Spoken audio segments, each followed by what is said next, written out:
السلام علیکم ناظرین، آج ہم آپ کے لیے ایک اور خوفناک اور دل دہلا دینے والی کہانی لے کر آئے ہیں۔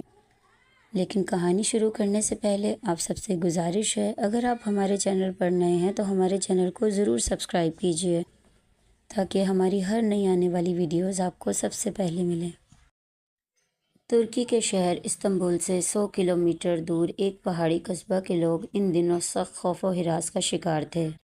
وجہ صرف یہ تھی کہ قصبے سے باہر جب ان کے مویشی چرنے کے لیے پہاڑیوں میں جاتے جہاں کافی سبزہ اور خضر جھاڑیاں اگی ہوئی تھیں تو روزانہ 4-5 بکریاں غائب ہو جاتیں اور کافی تلاش کے باوجود ان کا کوئی سراغ نہ ملتا۔ چونکہ پہاڑی قصبہ میں فصلیں اور چارہ کاشت نہیں ہوتا تھا، اس لیے مویشیوں کا گزارا خضر و جھاڑیوں اور گھاس پر تھا۔ مویشیوں کا اس طرح غائب ہونا پراسرار تھا اور قصبے کے لوگ خوف میں مبتلا تھے۔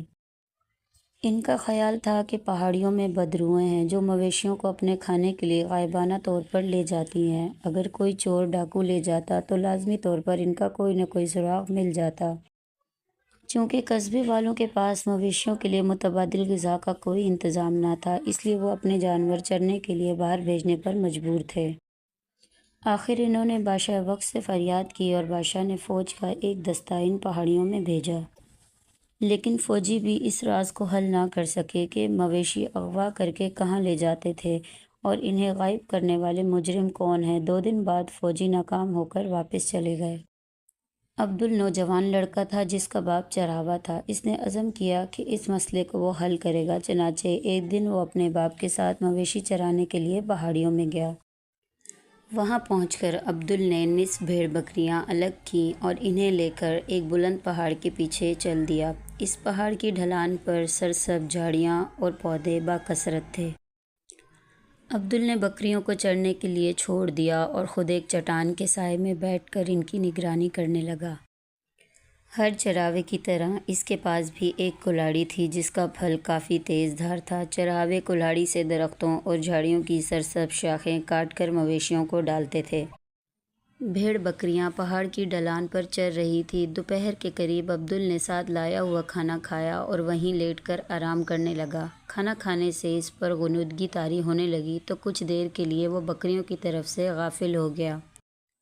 پھر اچانک کسی بکری کے زور زور سے ممیانے کی آواز سنائی دی۔ وہ بیدار ہو گیا۔ اس نے بکریوں کی طرف دیکھا تو بے اختیار اچھل پڑا۔ پہاڑ کی ڈھلان پر ایک بہت بڑا اور خونخوار مگرمچھ اپنے خونخوار جبڑوں میں ایک بکری کو دبائے پہاڑ کی بلندی کی طرف جا رہا تھا اور وہی بکری ممیا رہی تھی جبکہ باقی بکریاں خوفزدہ ہو کر ڈھلان سے اتر رہی تھیں۔ عبدل سمجھ گیا کہ یہی مگرمچھ روزانہ بکریوں بھیڑوں کو پکڑ کر لے جاتا ہے۔ اس نے اپنی کلاڑی اٹھائی، دوڑتا ہوا پہاڑ پر چڑھنے لگا۔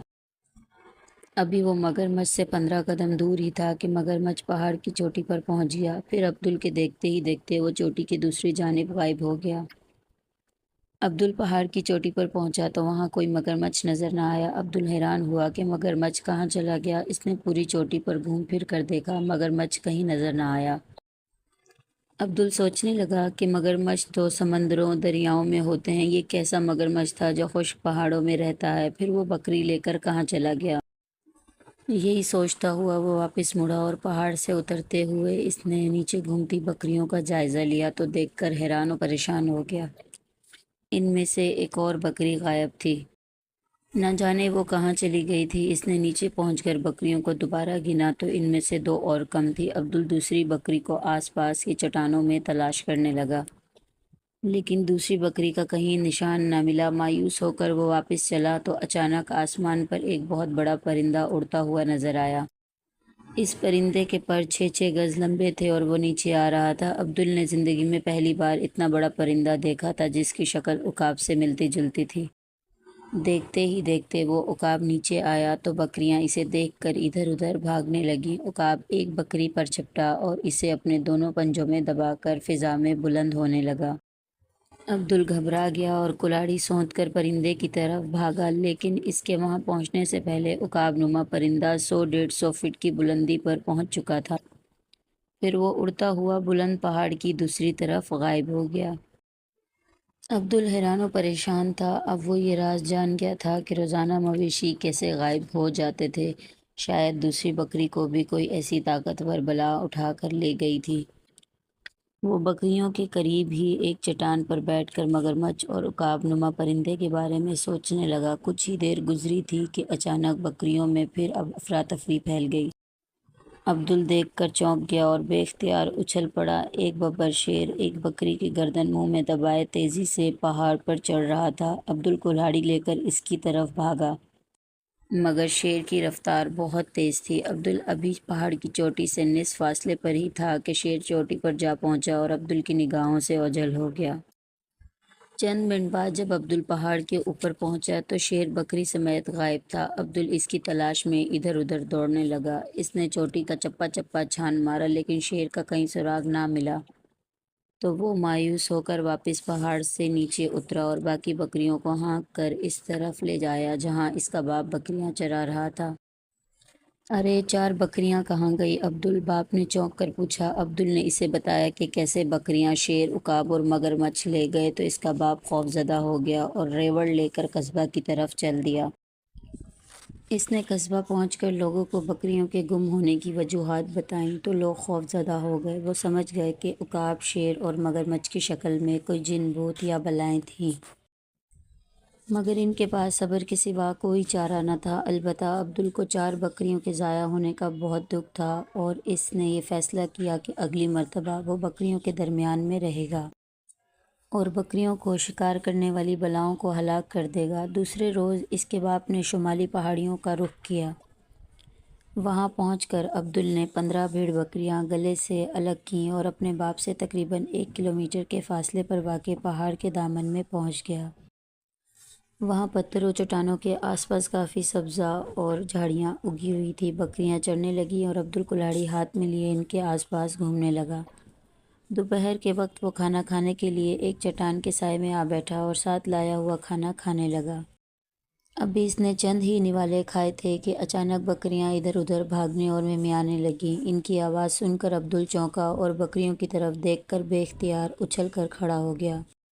شیر سے دگنی جسامت والا ایک خوفناک بھیڑیا بکریوں کے پیچھے بھاگ رہا تھا۔ عبدل کلہاڑی سونت کر اس بھیڑیے کی طرف بھاگا۔ اسی لمحے بھیڑیے نے جست لگائی اور سب سے پچھلی بکری پر جا پڑا۔ بکری گری تو بھیڑیے نے فوراً اس کی گردن اپنے خونخوار دانتوں میں دبائی اور پھر فضا میں بکری سمیت بلند ہونے لگا۔ اسی لمحے عبدل نے کلاڑی زور سے بھیڑیے کی دم پر ماری اور بھیڑیے کے منہ سے غضبناک غراہٹ نکلی۔ بکری اس کے منہ سے چھوٹ کر زمین پر گر گئی اور بھیڑیا ایک دم غائب ہو گیا۔ اس کے اس طرح غائب ہونے پر عبدل پر خوف طاری ہو گیا۔ پھر اس نے نیچے دیکھا تو بھیڑیے کی کٹی ہوئی دم تڑپ رہی تھی جبکہ بکری کے گلے سے خون بہہ رہا تھا اور وہ مر چکی تھی۔ عبدل کو بکری کے مرنے کا دکھ ہوا اور اس نے بھیڑیے کی کٹی ہوئی دم کی طرف دیکھا تو خوف سے کانپ اٹھا۔ بھیڑیے کی دم ایک خوفناک سانپ میں بدل چکی تھی اور وہ عبدل کی طرف دیکھتا ہوا بھنکار رہا تھا۔ او بدبخت چراوے، تو نے مجھ پر حملہ کر کے اپنی موت کو دعوت دی ہے۔ دفعتاً سانپ کے منہ سے انسانی آواز نکلی اور اسے بولتے دیکھ کر عبدل خوف سے کانپتا ہوا پیچھے ہٹنے لگا۔ اس نے ایک منتر پڑھا اور ایک سوئی پر پھونک کر سوئی گڑیا کے منہ میں پیوست کر دی۔ فوراً ہی گڑیا حرکت کرنے لگی۔ کیا حکم ہے میرے آقا؟ گڑیا کے منہ سے انسانی آواز نکلی۔ کالی روح، یہ بتاؤ کہ عبدل کی بکریاں لے جانے والے عقاب، لومڑی، شیر اور بھیڑیا کون تھے؟ بنگالی بابا نے گڑیا سے پوچھا۔ وہ طلسمی بلائیں تھیں میرے آقا، انہیں جادو کے ذریعے بنایا گیا تھا، گڑیا نے جواب میں کہا، جس کا نام کالی روح تھا۔ اچھا، انہیں کس نے بنایا؟ بنگالی بابا نے چونک کر پوچھا۔ اس کا نام شیطان جادوگر ہے اور وہ مغربی پہاڑوں کی دوسری طرف واقع جنگل میں رہتا ہے، گڑیا کالی روح نے جواب دیا۔ طلسمی بلائیں بھیڑ بکریوں کو کیوں پکڑ کر لے جاتی ہیں؟ بابا نے سوال کیا۔ شیطان جادوگر کے کھانے کے لیے وہ روزانہ ایک بکری کا گوشت کھاتا ہے، باقی بکریاں وہ اپنے غلام روحوں کو دے دیتا ہے۔ پہلے وہ ہندوستان کے جنگلوں میں رہتا تھا، اب اس نے آس پاس کے قصبے دیہاتوں میں جتنی بھیڑ بکریاں تھیں سب ختم کر دیں۔ اب وہاں اس کے کھانے کے لیے مزید بکریاں باقی نہ رہیں تو اس جادوگر نے عبدل کے قصبے کے پہاڑوں کی دوسری جانب جنگل میں ٹھکانہ بنایا ہے کیونکہ اس قصبے میں باکثرت مویشی ہیں، کالی روح نے بتایا اور پھر غائب ہو گئی۔ گڑیا کے غائب ہو جانے کے بعد بنگالی بابا نے چھوٹے چھوٹے کاغذوں پر قلم سے نقش بنائے اور انہیں الگ الگ طے کر کے ایک منتر پڑھ کر ان پر پھونکا تو نقش سرخ ہو گئے۔ پھر اس نے ایک سوئی لی اور سوئی پر کچھ پڑھ کر پھونکنے کے بعد سوئی باری باری ہر ایک نقش میں چبونے کے بعد نقش عبدل کے باپ کے حوالے کر دیے۔ اس نے کہا، یہ 7 نقش کپڑے میں لپیٹ کر اپنے گلا کے ساتھ سب سے صحت مند اور موٹی بکریوں کے گلے میں باندھ دینا۔ پھر بنگالی بابا نے 7 تعویذ اور لکھے اور طے کر کے عبدل کے باپ کو دیتے ہوئے بولا، یہ کھانے کے تعویذ ہیں، طلسمی بلائیں ہمیشہ موٹی تازی اور صحت مند بکریوں کا شکار کرتی ہیں۔ چنانچہ بکریوں کے گلے میں تعویذ باندھنے کے بعد یہ 7 تعویذ بکریوں کو کھلا دینا، لیکن ہر بکری کو تعویذ کھلانے کے بعد تھوڑا تھوڑا گڑ ضرور کھلانا، کیونکہ میٹھے سے تعویذ کا اثر اور تیز ہو جاتا ہے۔ اس سے کیا ہوگا بابا جی؟ عبدل کے باپ نے پوچھا۔ جو بھی ان بکریوں کا گوشت کھائے گا فوراً تڑپ تڑپ کر مر جائے گا۔ 7 تعویذ اس لیے دیے ہیں کہ وار خطا نہ جائے اور ان 7 میں سے کسی نہ کسی بکری کو شیطان جادوگر ضرور کھائے گا اور ہلاک ہو جائے گا، بنگالی بابا نے جواب دیا۔ پھر اس نے ایک اور تعویذ عبدل کے لیے دیا اور کہا، یہ تعویذ عبدل کے لیے ہے، اسے بازو سے باندھ لے تو اس کا بخار اور ڈر اتر جائے گا اور اسے کسی بلا سے خوف نہیں آئے گا۔ یہ کہہ کر اس نے عبدل پر دم کیا اور عبدل کے ذہن سے خوف دور ہو گیا۔ عبدل کے باپ نے بنگالی بابا کو 500 روپے نذرانہ کے طور پر پیش کیے اور عبدل کے ساتھ وہاں سے واپس اپنے گھر آ گیا۔ اتنی دیر میں عبدل کے ذہن سے خوف مکمل طور پر دور ہو گیا۔ دوسرے روز بنگالی بابا کی ہدایت کے مطابق گلا سے 7 صحت مند اور موٹی بکریاں نکالیں، ان کے گلے میں ایک ایک تعویذ باندھا، پھر گڑ کے 7 دوسرے نقش بکریوں کو کھلانے کے بعد انہیں عبدل کے حوالے کیا اور باقی بکریاں خود لے کر پہاڑوں کی طرف چل دیا۔ وہاں پہنچ کر عبدل اپنی 7 بکریوں کو لے کر مغربی پہاڑوں کے پاس پہنچا اور بکریاں گھاس پھوس کھانے لگیں۔ عبدل ایک چٹان کے سائے میں بیٹھ گیا اور بکریوں کی نگرانی کرنے لگا۔ دوپہر کے وقت جب وہ ایک چٹان کے سائے میں بیٹھا بکریوں کی طرف دیکھ رہا تھا، اچانک فضا میں ایک انسانی کھوپڑی تیرتی دکھائی دی۔ اس کھوپڑی کا رخ عبدل کی طرف تھا۔ اسے اپنی طرف آتے دیکھ کر عبدل پر دہشت طاری ہو گئی۔ اس نے جلدی سے اپنا بازو ٹٹولا اور اس پر باندھا ہوا تعویذ نہ ملا۔ اسے یاد آیا کہ رات کو سوتے وقت اس نے تعویذ اتار کر تکیے کے نیچے رکھا تھا، مگر صبح دوبارہ باندھنا بھول گیا تھا۔ کھوپڑی قریب آئی تو عبدل دہشت سے چیختا ہوا ایک طرف بھاگا اور کافی دور آ کر ایک پتھر کی آڑ میں بیٹھ گیا۔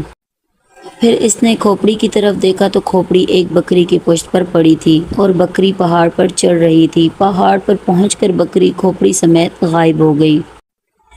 عبدل نے اطمینان کا سانس لیا اور اٹھ کر بکریوں کی طرف بڑھا، مگر اسی لمحے فضا میں ایک بہت بڑی چیل نمودار ہوئی اور ایک بکری کو اپنے پنجوں میں دبا کر اڑتی ہوئی پہاڑ کی دوسری طرف چلی گئی۔